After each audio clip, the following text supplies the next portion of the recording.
దళితుడైన supreme court ప్రధాన న్యాయమూర్తిపై సుప్రీంకోర్టులోని మనువాద దాడిని ఖండిస్తూ దళిత హక్కుల పరిరక్షణ సమితి రాష్ట్ర అధ్యక్షుడు నీలం నాగేంద్రం ఆధ్వర్యంలో ప్రకాశం జిల్లా ఒంగోలు కలెక్టరేట్ వద్ద భారీ నిరసన కార్యక్రమం నిర్వహించారు. ఈ సందర్భంగా నీలం నాగేంద్రరావు మాట్లాడుతూ 71 సంవత్సరంలో వృద్ధ supreme court lawyer Rakesh Kishan RSS భావజాలంతో చీఫ్ జస్టిస్పై బూటు విసిరి అవమానించారన్నారు. మధ్యప్రదేశ్లోని ఖజురాహో ఆలయ సముదాయంలో విష్ణు విగ్రహాన్ని పునరుద్ధరించాలని దాఖలైన పిటిషన్ విచారణ సందర్భంగా సిజేఐ గవాయ్ వ్యాఖ్యలపై అసంతృప్తితోనే రాకేష్ కిషన్ బూటు విసిరారని ఢిల్లీ పోలీసులు చెప్పడాన్ని నాగేంద్ర తప్పుపట్టారు. తనను నిండు కోర్టులో అవమానించిన చీఫ్ జస్టిస్ గవాయ్ లాయర్లను విచారణ కొనసాగించమని కోరటం ఆయన ఉన్నత వ్యక్తిత్వానికి ఉదాహరణ అన్నారు. రాకేష్ కిషన్ని కోర్టు నుండి బయటకు తీసుకువెళుతున్నప్పుడు సనాతన ధర్మాన్ని అవమానించడాన్ని భారతదేశం సహించదు అని కేకలు వేయడం లౌకిక భారతదేశంలో సనాతనం పేరుతో పెరుగుతున్న అరాచకానికి నిదర్శనం అన్నారు. ఈ కార్యక్రమంలో మాదిగ సంక్షేమ పోరాట సమితి రాష్ట్ర అధ్యక్షుడు కొమ్ము సుజనా మాదిగ, మాల మహానాడు అధ్యక్షులు దారా అంజయ్య, బాపట్ల జిల్లా ఎంఎస్పిఎస్ అధ్యక్షులు తేళ్ల జయరాజు, దళిత నాయకులు కాకుమాను రవి, పిల్లి మల్యాద్రి, ఇట్టా కోటేశ్వరరావు, రూతుమ్మ, బాలమ్మ తదితరులు పాల్గొన్నారు.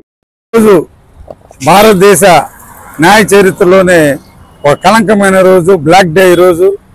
ఎందుకంటే భారతదేశం స్వాతంత్రం వచ్చిన తర్వాత 1950 నుంచి భారత రాజ్యాంగం అమలులోకి వచ్చిన తర్వాత భారతదేశానికి రెండవ చీఫ్ జస్టిస్గా గవాయ్ గారు ఉన్నారు. ఈయన ఆయన సొంత రాష్ట్రమైన మహారాష్ట్ర పర్యటనకు వెళ్ళినప్పుడు కూడా అక్కడ ప్రభుత్వ అధికారులు ఆయన ప్రోటోకాల్ పాటించలేదు. కేవలం దళితుడని హైకోర్టు బార్ కూడా ఇతన్ని స్వాగతించలేదు. అక్కడ కూడా ఈయన్ని అంటరానితనంతో అవమానించారు. కేవలం ఇతడు దళితుడు అనేది. అదేవిధంగా ఈరోజు ఇటీవల సుప్రీంకోర్టు చీఫ్ జస్టిస్ విదేశాల్లో పర్యటిస్తూ భారతదేశంలో బుల్డోజర్ న్యాయం నడుస్తుంది ఇప్పుడు. కానీ బుల్డోజర్ న్యాయం అనేది చట్ట పరిధిలోకి రాదు, అది చట్టం ముందు నిలవదు, ఆ తాత్కాలికమైన మేము అంబేద్కర్ రాజ్యాంగాన్ని అమలు చేస్తున్నాము, తీర్పులు ఇస్తున్నాము, ఈ బుల్డోజర్ న్యాయం పనికిరాదు, ఇది సనాతనమైన ధర్మాలను మేము పాటించడం లేదు అని ఇటీవల వ్యాఖ్యానించడం జరిగింది. దాని మీద ఈరోజు సుప్రీంకోర్టు చీఫ్ జస్టిస్ గవాయ్ గారి మీద ఒక న్యాయవాది, ఆర్ఎస్ఎస్ భావజాలం కలిగిన వ్యక్తి ఈరోజు బూటు విసిరేసి సుప్రీంకోర్టు చీఫ్ జస్టిస్ పై దాడి జరిపాడు. ఇది భారత రాజ్యాంగం మీద దాడిగా మనం పరిగణించాలి.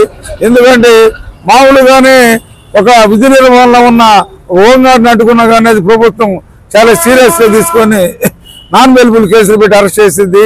కానీ భారతదేశ సుప్రీంకోర్టు ప్రధాన న్యాయమూర్తి మీద, అంటే భారతదేశంలో సుప్రీంకోర్టు ప్రధాన న్యాయమూర్తికి రక్షణ లేకపోతే గ్రామాల్లో ప్రభుత్వ కార్యాలయాల్లో సామాన్య మహిళలకి, దళిత మహిళలకి, కూలీలకి ఎటువంటి న్యాయం జరుగుతుందో అనేది మనం అర్థం చేసుకోవచ్చు.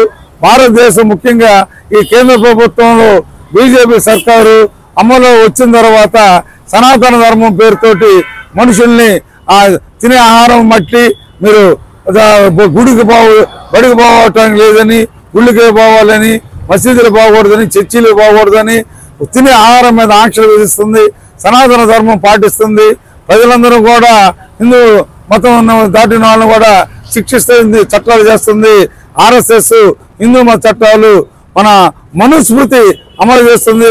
భారత రాజ్యాంగ స్థానంలో మనుస్మృతి అమలు చేయాలని ప్రయత్నిస్తుంది ఈ కేంద్ర ప్రభుత్వం. దానిలో భాగంగానే ఈరోజు సుప్రీంకోర్టు ప్రధాన న్యాయమూర్తి మీద ఒక ఆర్ఎస్ఎస్ మనువాది బూటు వేసి దాడి చేయబోయాడు. దీన్ని భారతదేశాన్ని పరిపాలిస్తున్న మోడీ ప్రభుత్వం ఆత్మ పరిశీలన చేసుకోవాలి.